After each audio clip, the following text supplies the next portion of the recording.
Hello, কেমন আছেন আপনারা? আজ আমরা একটি অসাধারণ ফ্যান্টাসি গল্প শুনতে চলেছি। এই গল্পটি ছিল একটি ভিন্ন পৃথিবীর, যেখানে থাকা প্রতিটি মানুষের সাথে তার স্বভাব অনুযায়ী একটা করে জন্তু থাকে। কারণ এখানের মানুষের আত্মা তার শরীরে থাকে না, তাদের সাথে থাকা জন্তুগুলোর মধ্যে থাকে।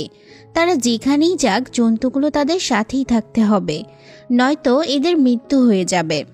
তবে এখানে এমন কিছু মানুষও রয়েছে যাদের আত্মা পাখিদের মধ্যে থাকে, আর পাখিটা দূরে গেলেও তারা বেঁচে থাকবে। শুধু এতটুকুই নজরে রাখতে হবে যেন পাখিটির কোনো ক্ষতি না হয়। পাখিটি কোনো কারণে মারা গেলে এদেরও মৃত্যু হয়ে যাবে। তো মুভির শুরুতে জানানো হয় এমন এক পৃথিবী যেখানে ভিন্ন ভিন্ন ইউনিভার্স রয়েছে। আবার এই ইউনিভার্সগুলোতে আমাদের মতো অনেক পৃথিবীও রয়েছে। এই দুনিয়ার সাথে অন্য দুনিয়ার কানেকশন হয় ডাস্ট দিয়ে। ডাস্ট এমন একটা জিনিস যা আপনি দেখতেও পারবেন না বা ছুঁতেও পারবেন না। তো এই পৃথিবীতে রয়েছে খুবই পাওয়ারফুল একটা চার্জের ফাদারের হুকুম মতেই এই দুনিয়া চলে। সবাই তার কথাগুলো মেনেও চলে, কিন্তু সব সময় তো এমনটা হবে না, তাই না? এতদিন যে ফাদার ছিল সে একজন খুবই ভালো মানুষ ছিল। সে সব সময় এই দুনিয়ার মানুষদের ভালো চাইতো। সে একটি অদ্ভুত কম্পাস তৈরি করেছিল।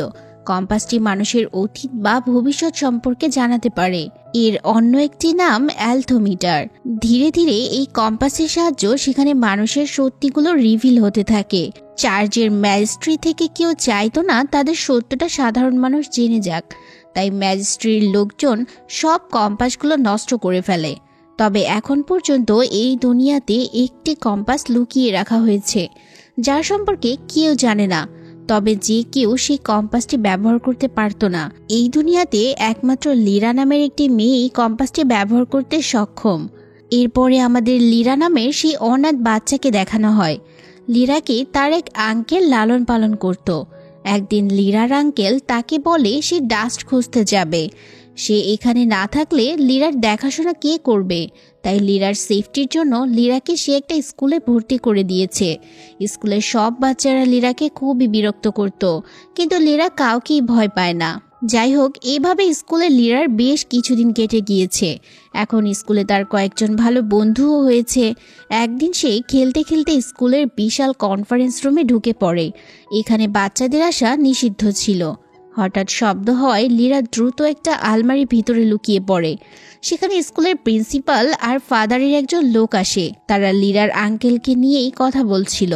লিরার আঙ্কেল যে কাজ করছে তা করতে নাকি এরা নিষেধ করেছিল। আসলে লিরার আঙ্কেল ডাস্ট নিয়ে গবেষণা করছে, কিন্তু ম্যাজিস্ট্রেট কেউ চায় না যে সে ডাস্ট নিয়ে কাজ করুক বা দুনিয়ার মানুষ ডাস্ট সম্পর্কে জানুক। কিন্তু প্রিন্সিপাল লিরার আঙ্কেলকে সম্মান করে। সে কোনোভাবেই ম্যাজিস্ট্রেট লোকদের সাথে হাত মেলায় না। প্রিন্সিপাল চলে যেতেই চার্চের ফাদার প্ল্যান করে লিরার আঙ্কেলকে সে বিষ খাইয়ে মেরে ফেলবে। লোকটি তার ওয়াইনের গ্লাসে বিষ মিশিয়ে দেয়। লিরা আলমারির মধ্যে থেকে সব কিছু দেখে ফেলে। লোকটি চলে যাওয়ার পর কিছুক্ষণের মধ্যেই সেখানে লিরার আঙ্কেল উপস্থিত হয়। লিরার সাথে সাথে আলমারি থেকে বেরিয়ে আঙ্কেলকে বিষের বিষয়টা জানিয়ে দেয়। সবাই চলে আসায় আঙ্কেল দ্রুত লিরাকে আবারও আলমারির মধ্যে লুকিয়ে রাখে। আঙ্কেল সবার সামনে নিজেকে খুব স্বাভাবিকভাবে রাখে, যেন কিছু হয়নি। সবার সাথে মিটিংয়ের এক পর্যায়ে জানা যায়, যেদিনই দুনিয়া থেকে অ্যালথোমিটার নষ্ট করে ফেলা হয় সেদিন থেকে ডাস্ট সম্পর্কে সব তথ্য এই দুনিয়া থেকে গায়েব করে ফেলা হয়েছে। এখন পর্যন্ত ডাস্ট সম্পর্কে কথা বলা যেন একটা অন্যায়, কিন্তু লিরার আঙ্কেল এই থিওরি মেনে নেয় না। সে চাচ্ছে ডাস্ট আবিষ্কার করে পুরো দুনিয়ার মানুষকে জানাতে। সে মিটিংয়ে সবার সামনে ডাস্ট সম্পর্কে একটা প্রেজেন্টেশন দেখায়। সে নাকি নর্থে গিয়ে নিজের চোখে ডাস্ট দেখেছিল। এই ডাস্টের পিছু করেই সে অন্য দুনিয়াতে যেতে পারবে, কিন্তু এর জন্য তার অনেক ফান্ড প্রয়োজন ছিল। মিটিংয়ে ম্যাজিস্ট্রেট থেকে তাকে ফান্ড দিতে সাফ মানা করে দেয়া হয়। ওরা বলে ডাস্ট থাকা না থাকা একই কথা। তাহলে তুমি কেন সেই ডাস্ট মানুষের সামনে আনতে চাচ্ছ? লিরার আঙ্কেল জানায়, এই ডাস্টের মাধ্যমেই আমি এমন এক পৃথিবীর খোঁজ পেয়েছি যেখানে মানুষের আত্মা তার শরীরে থাকে, আমাদের মতো কোনো ডেমনের শরীরে থাকে না। অর্থাৎ এতদিন আমরা যত মুভি দেখেছি সেখানে পৃথিবীর মানুষ অন্য দুনিয়ার খোঁজে যেত, আর এই মুভিতে দেখানো হয়েছে তারাই বরং পৃথিবীর খোঁজ পেয়েছে। যাই হোক, কনফারেন্স শেষ হলে সবাই চলে যাওয়ার পর আঙ্কেল লীরাকে খুব রাগারাগি করে এখানে প্রবেশ করার জন্য। লীরা বলে, আজ যদি আমি এখানে প্রবেশ না করতাম আপনি তো মারাই যেতেন। লীরা তার আঙ্কেলের সাথে নর্থে যেতে চায়, কিন্তু সে লীরাকে সাথে নেয় না, তাই বাধ্য হয়ে লীরাকে এই স্কুলেই থেকে যেতে হয়। এরপর একদিন ডাইনিং রুমে বসে সব বাচ্চারা খাবার খাচ্ছিল, তখন সেখানে একজন মহিলা আসে যার নাম মিসেস কোল্টার। সেই স্কুলে অনেক ফান্ডিং দিয়ে হেল্প করেছিল। এত বাচ্চাদের মধ্যে কোল্টারের চোখ পড়ে লীরার দিকে। প্রথম নজরেই সে লীরাকে পছন্দ করে ফেলে। লীরার সাথে সে এমনভাবে কথা বলছিল যেন সে লীরার জন্যই এখানে এসেছে। সে লীরাকে তার সাথে নিয়ে যেতে চায়। লীরা প্রথমে রাজি হয় না। মহিলাটি বলে, আমি তোমাকে সেখানেও নিয়ে যাব যেখানে তোমার আঙ্কেল গিয়েছে।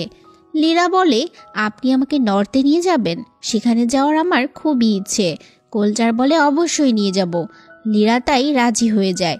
মিসেস কোল্টার প্রিন্সিপালের থেকে পারমিশন নেয়। শুধুমাত্র কয়েকদিনের জন্যই সে লীরাকে সাথে রাখতে চাচ্ছে। অন্যদিকে হঠাৎ করেই শহরের অনেক অনাথ বাচ্চারা গায়েব হয়ে যাচ্ছিল। এদের মধ্যে লীরার খুব কাছের দুজন বন্ধু বিলি আর রোজারকে কিডন্যাপ করে নিয়ে যাওয়া হয়েছে।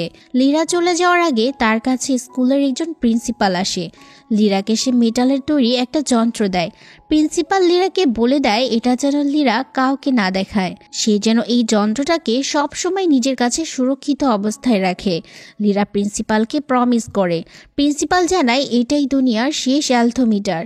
লীরা যেহেতু খুবই সাহসী আর তার মন নিষ্পাপ, তাই একমাত্র সেই এই কম্পাসটি সঠিকভাবে ব্যবহার করতে পারবে। এরপর তাকে নিতে আসে মিসেস কোল্টার। মহিলাটি লীরাকে নিয়ে তার নিজের শহরে পৌঁছায়। লীরা খুব এনজয় করে।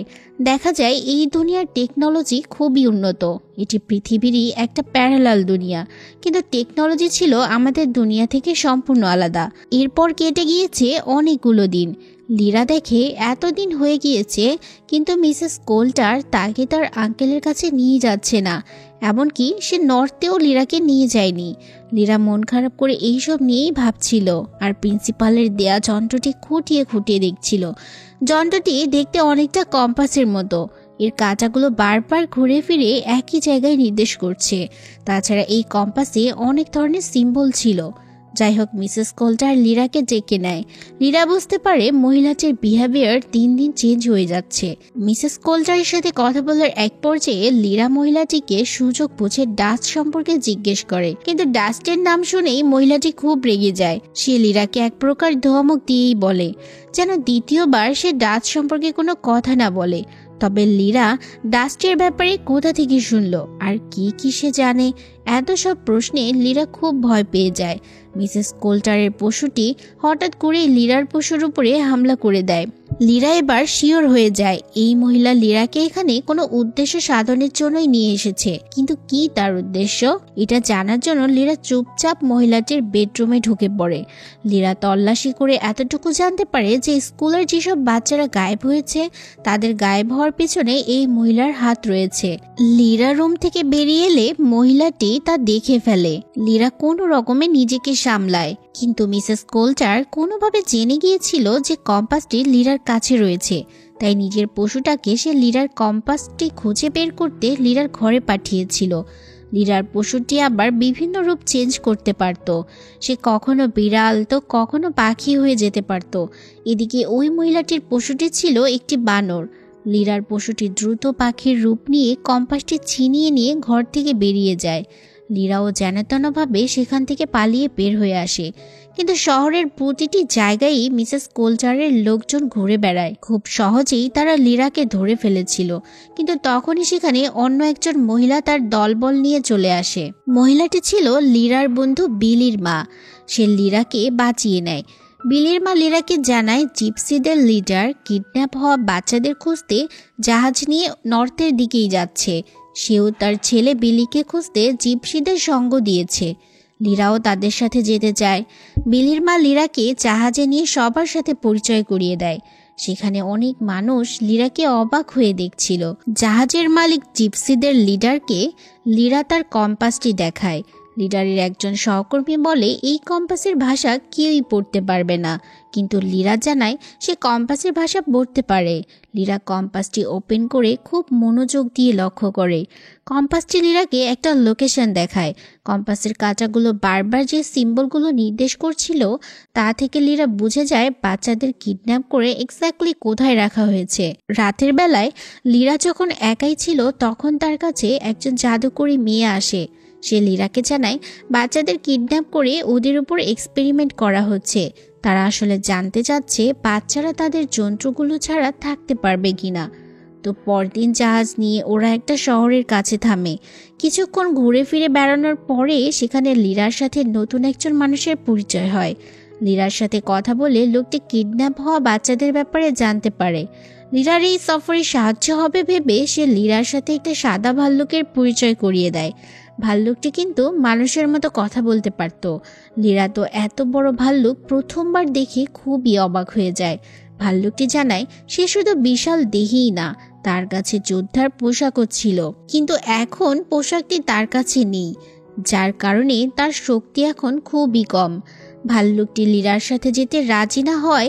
লিরা বলে আমার কম্পাস দিয়ে আমি বলে দিতে পারি তোমার যোদ্ধার পোশাকটি এখন কোথায় আছে। কথা মতো লিরা কম্পাসটি থেকে দেখতে পায় ভাল্লুকটির পোশাক কোথায় আছে। ভাল্লুকটি তখনই তার পোশাক নিয়ে সেখান থেকে বেরিয়ে আসে, যার ফলে ভাল্লুকটি এখন আরো বেশি শক্তিশালী হয়ে যায়। সে লিরার প্রতি খুবই খুশি হয়। ফাইনালি সে লিরার সাথে সফরে যাওয়ার জন্য রাজি হয়ে যায়। অনেক পথ পাড়ি দিয়ে সবাই মিলে সেই জায়গায় গিয়ে পৌঁছায় যেখানে বাচ্চাদের কিডন্যাপ করে রাখা হয়েছে। ওরা জানতে পারে এই সব কিছু চার্জের ফাদার করেছে। এদিকে লিরার কম্পাস বারবার একটা বাচ্চার সিম্বলের দিকে নির্দেশ করছিল। কম্পাসের দেওয়া লোকেশন অনুযায়ী লিরা ভাল্লুকটিকে সাথে নিয়ে সেই লোকেশনে চলে যায়। একটা শুনশান ফাঁকা জায়গার মধ্যে শুধুমাত্র একটাই বাড়ি ছিল। লিরা সেখানে তার বন্ধু বিলিকে খুঁজে পায়, কিন্তু বিলির সাথে তার যন্ত্রটি ছিল না। বিলি এজন্য খুবই অসুস্থ আর ভয় নিয়ে সেখানে লুকিয়েছিল। এক্সপেরিমেন্টের জন্য তার যন্ত্রটিকে তার থেকে আলাদা করে দেওয়া হয়েছে। এজন্য ধীরে ধীরে সে আরো বেশি অসুস্থ হয়ে পড়ছে। লিরা বিলিকে তার সাথে নিয়ে আসে। বিলি তার মাকে দেখে খুব খুশি হয়ে যায়। এদিকে হঠাৎ করেই তাদের উপর কেউ অ্যাটাক করে দেয়। সব বাদ দিয়ে এরা শুধু লিরাকে কিডন্যাপ করে নিয়ে যায়। এটা ছিল সাদা ভাল্লুকটির রাজ্য। আসলে এখন যে ভাল্লুকটি এখানের রাজা, সে সাদা ভাল্লুকটির সাথে প্রতারণা করে তার রাজ্য দখল করে নিয়েছিল। ভাল্লুকের সেনাদল লিরাকে তাদের রাজার কাছে নিয়ে যায়। লিরা বুদ্ধি করে বলে আমি সাদা ভাল্লুকটির ডেমন, কিন্তু লিরা জানতে পারে ভাল্লুকদের তো কোনো ডেমন থাকে না। তারপরও সে কথা ঘুরিয়ে ভাল্লুকের রাজাকে বিশ্বাস করায় যে সেই সাদা ভাল্লুকের ডেমন। লিরা বলে আমি তো সাদা ভাল্লুকের সাথে থাকতে চাই না, তোমার তো উচিত সাদা ভাল্লুকটির সাথে একাই যুদ্ধ করা। এতে তুমি বুঝতে পারবে তুমি কতটা শক্তিশালী। তুমি সাদা ভাল্লুকটির সাথে লড়াই করে জিততে পারলে আমি তোমার ডেমন হয়ে যাব। ভাল্লুকের রাজা এই কথায় রাজি হয়ে যায়। এদিকে সাদা ভাল্লুকটি লিরাকে বাঁচাতে সেখানে চলে আসে। কিছুক্ষণের মধ্যেই সাদা ভাল্লুক আর বর্তমান রাজা ভাল্লুকের সাথে লড়াই শুরু হয়ে যায়। লিরা বিশ্বাস করত একা লড়াই করলে সাদা ভাল্লুক খুব সহজে রাজা ভাল্লুককে হারিয়ে দিতে পারবে। হয়ও ঠিক তাই, সাদা ভাল্লুকটি রাজাকে খুব সহজেই হারিয়ে দেয়। সাদা ভাল্লুকটি আবারও তার রাজ্য ফিরে পায়। সাদা ভাল্লুকটি এবার লিরাকে জানায় এখন সময় চলে এসেছে অন্য দুনিয়াতে যাওয়ার জন্য, সেখানে লিরার আঙ্কেলও রয়েছে। তবে তার আগে তাদেরকে বাকি বাচ্চাদের বাঁচাতে হবে। যাওয়ার পথে রাস্তায় ওদের সামনে বরফে একটা ব্রিজ পড়ে। ব্রিজটা খুবই পাতলা ছিল, তাই সাদা ভাল্লুকটি লিরাকে বলে আগে তুমি যাও। ধীরে ধীরে লিরা ওপারে যাওয়া শুরু করে। দেখা যায় পিছন থেকে ব্রিজটি ভাঙতে শুরু করেছে। তাই ভাল্লুকটি বলে আমি জিপসির রাজার কাছে যাচ্ছি, সবাইকে নিয়ে খুব দ্রুত ফিরে আসব, তুমি ওখানেই অপেক্ষা করো। কিন্তু লিরার যেন তর সইছিল না। সে সবার আসার অপেক্ষা না করে একাই সেখানে চলে যায়, যেখানে একটা ল্যাব ছিল।